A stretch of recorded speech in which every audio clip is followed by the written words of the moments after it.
Hello guys, ഞാൻ ആദ്യമായിട്ട് ഉണ്ടാക്കിയ സോപ്പാണ് കേട്ടോ അത്. നാളികേരത്തിൻ്റെ നെയ്യ് വെച്ചിട്ടാണ് കേട്ടോ ഞാൻ ഇതുണ്ടാക്കിയത്. നല്ല അടിപൊളിയായിരുന്നു, എല്ലാവർക്കും അത് ഇഷ്ടമായി. അപ്പോൾ അതിനായിട്ട് ഞാൻ ഒരു മുറി തേങ്ങ എടുത്തിട്ട് ചിരകി, എന്നിട്ട് അത് നന്നായിട്ട് അടിച്ച് അതിൻ്റെ ഒന്നാം പാല്, നമ്മൾ വെള്ളമൊന്നും ചേർക്കാതെ ഒന്നാം പാല് പിഴിഞ്ഞെടുത്തിട്ട് ഒരു ഡപ്പയിലിട്ട് വെച്ച്, പിറ്റേ ദിവസം നമ്മളത് തുറക്കുമ്പോൾ അതിൻ്റെ നെയ്യൊക്കെ പൊന്തിയിട്ട് വരും. അപ്പം നെയ്യ് മാത്രം നമ്മൾ എടുക്കുക, അതിലത്തെ ആ വെള്ളം നമ്മൾ എടുക്കരുത്, ആ നെയ്യ് മാത്രം എടുത്തിട്ടാണ് നമ്മളത് ഉണ്ടാക്കുന്നത്. ആദ്യം ഞാൻ ഇത് മാത്രം വെച്ചിട്ടാണ് ഉണ്ടാക്കിയത്. പക്ഷെ രണ്ടാമത്തെ പ്രാവശ്യം ഞാൻ എന്താ ചെയ്തെന്ന് വെച്ചാൽ ഈ കോക്കനട്ടിൻ്റെ നെയ്യും പ്ലസ് കറ്റാർവാഴയുടെ നീരില്ലേ അതും ചേർത്തിട്ടാണ് രണ്ടാമത്തെ പ്രാവശ്യം ഉണ്ടാക്കിയത് കേട്ടോ. ഫസ്റ്റ് ഞാൻ ഇങ്ങനെ ഉണ്ടാക്കി, എന്താ കഥ എന്നൊക്കെ അറിയാൻ വേണ്ടിയിട്ട്. അതിലേക്ക് പിന്നെ ഞാനൊരു വൈറ്റമിൻ ഇ ആഡാക്കി കൊടുത്തു.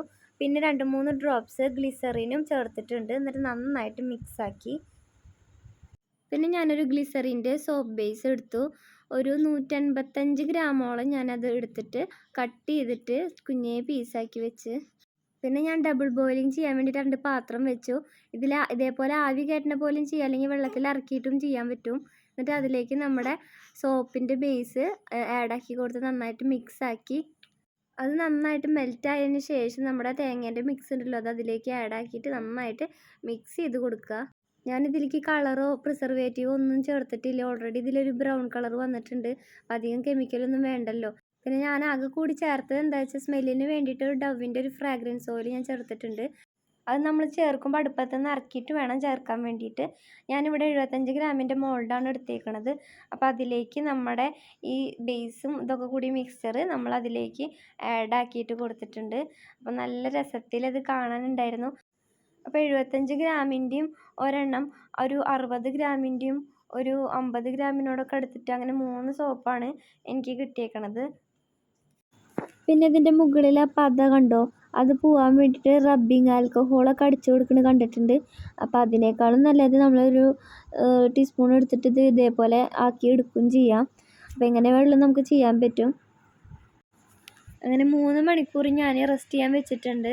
അത് കഴിഞ്ഞിട്ട് ഞാനത് തുറന്നു നോക്കി. 1 മണിക്കൂറിന് ശേഷം തന്നെ അത് ആവും, പക്ഷേ എങ്കിലും 3 മണിക്കൂർ വെച്ചാൽ അതാണ് ഏറ്റവും നല്ലത്. അപ്പോൾ എടുത്ത് നോക്കിയപ്പോൾ നന്നായിട്ട് വന്നിട്ടുണ്ട്. ഒരു മെഴുക്ക് രൂപത്തിൽ, അതായത് ഇപ്പോൾ എണ്ണയൊക്കെ തേക്കുമ്പോൾ എങ്ങനെ അതിൻ്റെ ഒരു ഇതിലും വന്നിട്ടുണ്ട്. നല്ല ഗ്ലേസിങ്ങും ഉണ്ട്, അത്യാവശ്യം നല്ല കട്ടിയും ഉറപ്പും ഉണ്ട്. അപ്പോൾ അതുകൊണ്ട് ഇത് നല്ല ഇതായിട്ട് എനിക്ക് തോന്നി. പിന്നെ ഏറ്റവും വലിയത് എന്താ വെച്ചാൽ സാധാരണ ഗ്ലിസറിൻ സോപ്പുകൾ നന്നായി അലിഞ്ഞു പോയി കൈമയും ഒക്കെ ഒട്ടിപ്പിടിച്ച് അങ്ങനെ ഞാൻ കണ്ടിട്ടുണ്ട് കുറച്ച് നാൾ ഉപയോഗിച്ച് കഴിയുമ്പോൾ. പക്ഷേ ഇതിൻ്റെ മകൾ ഫസ്റ്റ് തന്നെ വെള്ളത്തിലിട്ട് കുറേ കളിച്ചിട്ടുണ്ടായിരുന്നു. അപ്പോൾ ഞാൻ വിചാരിച്ചു ഇതിൻ്റെ പണിക്കുറ്റം തീർന്നു എന്ന്. പക്ഷേ ഇല്ല, നന്നായിട്ട് ഉറച്ചിട്ട് തന്നെയാണ്. കുറേ നാളത് ഓടും ചെയ്തു, വേഗം അലിഞ്ഞു പോവുകയോ അല്ലെങ്കിൽ കൈ ഒട്ടിപ്പിടിക്കേണ്ട പരുവത്തിലോ ആയില്ല. അപ്പോൾ ഇത് ഏറ്റവും നല്ലൊരു സോപ്പായിട്ടാണ് എനിക്ക് തോന്നിയത്. കാര്യം അതിൽ കോക്കനട്ടിൻ്റെ ഗീ വെച്ചുമ്പോൾ അതാണ് ആ മെഴുക്കിൻ്റെ ഒരു അങ്ങനെ നിൽക്കണത്. കെമിക്കൽസും ഇല്ല. അപ്പോൾ കഴിയുന്നത് നമുക്കും മക്കൾക്കൊക്കെ വീട്ടിലുണ്ടാക്കാൻ ശ്രമിക്കുക. എന്തായാലും നമ്മൾ പുറത്തുനിന്ന് സോപ്പ് വാങ്ങും, അപ്പോൾ അതിൻ്റെ പകരം കൂടുതൽ ഹോം മെയ്ഡ് ആയിട്ടുള്ള സോപ്പുകൾ വാങ്ങാൻ ശ്രമിക്കുക. ഞാനിതിപ്പോൾ വിൽക്കുന്നുണ്ട്. കാര്യം ഇതിപ്പോൾ ഞാൻ കുറേ നാൾ സോപ്പ് ഉണ്ടാക്കി ഞാൻ തന്നെ യൂസാക്കി, അതേപോലെ റിലേറ്റീവ്സിനൊക്കെ കൊടുത്ത്, പിന്നെ ലാസ്റ്റ് ലൈസൻസൊക്കെ എടുത്തതിന് ശേഷമാണ് ഞാൻ ഈ വീഡിയോ അപ്ലോഡ് ചെയ്യണത്. പിന്നീടുള്ള സോപ്പ് ഉണ്ടാക്കിയതൊന്നും ഞാൻ വീഡിയോ എടുത്തിട്ടില്ല. നന്നായിട്ട് തന്നെ വന്നിട്ടുണ്ട്. കറക്റ്റ് അത്യാവശ്യം പേർക്ക് ഞാൻ ഈ ഭാഗത്തൊക്കെ ഒന്ന് കൊടുക്കുന്നുണ്ട്. അപ്പോൾ നിങ്ങൾക്ക് ആവശ്യം ഉണ്ടെങ്കിൽ നിങ്ങളൊന്ന് കോൺടാക്റ്റ് ചെയ്യാൻ നമ്പർ ഞാൻ ഇതിൻ്റെ ഒപ്പം തന്നെ കൊടുക്കുന്നുണ്ട്. അപ്പോൾ ഓക്കെ, ബൈ.